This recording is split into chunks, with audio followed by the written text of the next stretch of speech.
The next thing I want to show you is that how you can baste in the hoop. Why would you want to do that? Well, there are times when I have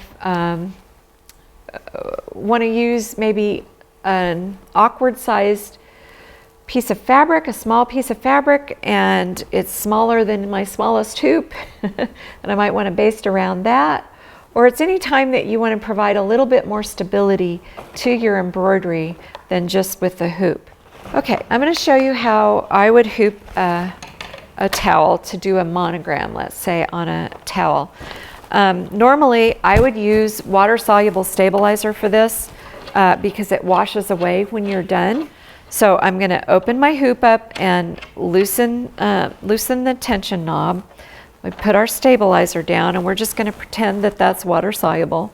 Put the inner hoop in, and I'm going to close the quick release button and then tighten the screw to tighten the tension on the hoop.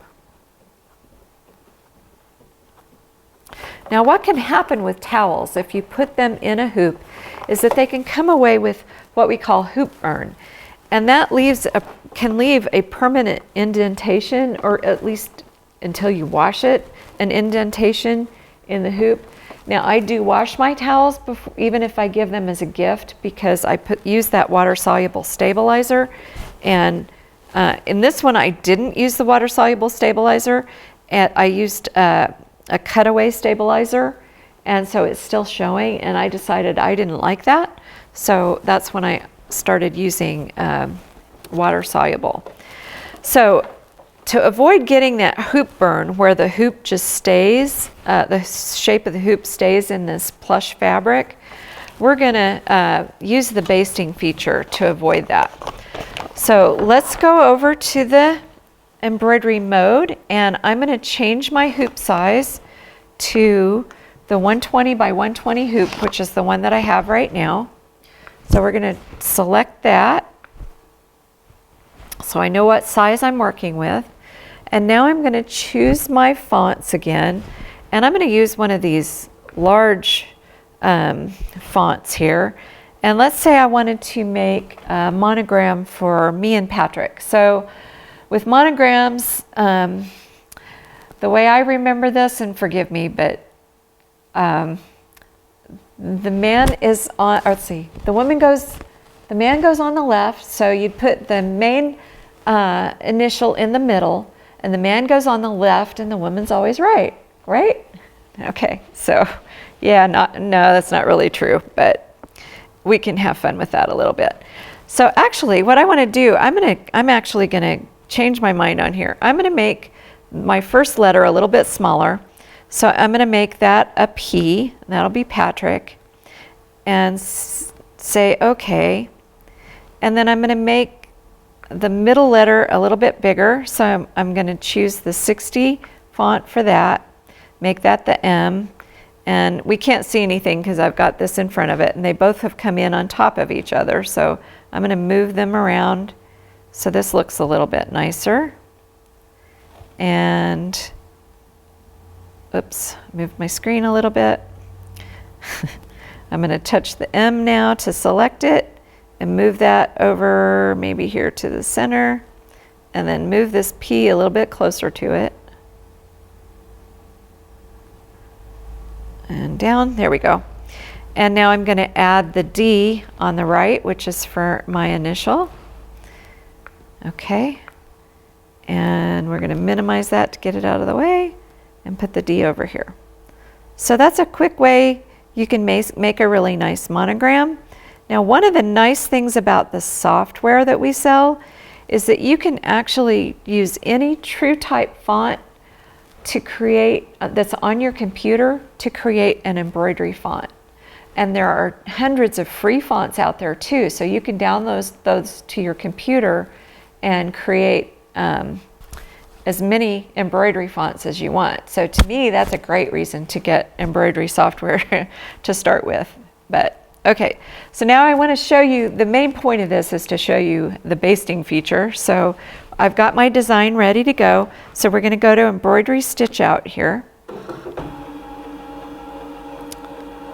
And on the way in, we have the option to baste either around the hoop or around the design. I'm going to go ahead and have it based around the hoop, and I'm going to touch OK. Now, there is one other place where you can select those options. If you go into the color block list here, you can see that that first icon there is lime green. That's the baste function. So if I decided I didn't want to do it, I could take it off and I could choose to baste around the design instead. So let's do that. Okay, so I've made that change. So the very first color is going to be to baste around that design, where the design's going to stitch. So I'm going to put my hoop in, and now I can take my fabric, or my towel here. And the other thing that I would do at this point is when I have my towel positioned where I want it. Now normally I would mark the center and put it, I usually have my monogram land right about there, an inch above the border if there is one. So we're going to go ahead and do the design positioning again, as I showed, or precise positioning as I showed in a previous module, but we'll do it again because I tend to do this on every project that I'm doing. So if you look at the design, do you see where that plus sign is? That's where it's going to start stitching, and that's not even at the bottom of the P. And if you look over here at the needle, that's going to be stitching into the border there. So I really don't want that to happen. So what I'm going to do, I need to, for one thing, probably pull this down a little bit so that that border is closer to the bottom of the hoop. And then to do the design positioning or precise positioning, the way I do that for monograms is I touch number 1 and I touch the center over here so that it moves the icon into the center of the design, and then I use the wheel to bring that icon from the center to the center bottom, so that I know if I know where I want that bottom of that design to land, and I want it to be a little bit further up here. I want see if I can do an indent there so I can see better. I'm going to touch number 2 on the screen now, and you can see the needle is not where, this is where my finger indented. The needle's not where I want that design to land yet. So I can now either move the design on the screen, and that will actually move the hoop under the needle to where I want it. That's a lot closer to where I would want that to stitch out. Now, the design may have come into the center of the hoop, but I may not have my towel actually in the center of the hoop. I know I know the design is still within the hoop on the screen, so it won't be a problem to stitch it out there. So I'm comfortable with where that positioning is, so I'm going to accept that. And then the first thing I want to do is go back and select my basting around the design. Say OK, and then I'm going to go ahead and stitch that so you can see what it looks like.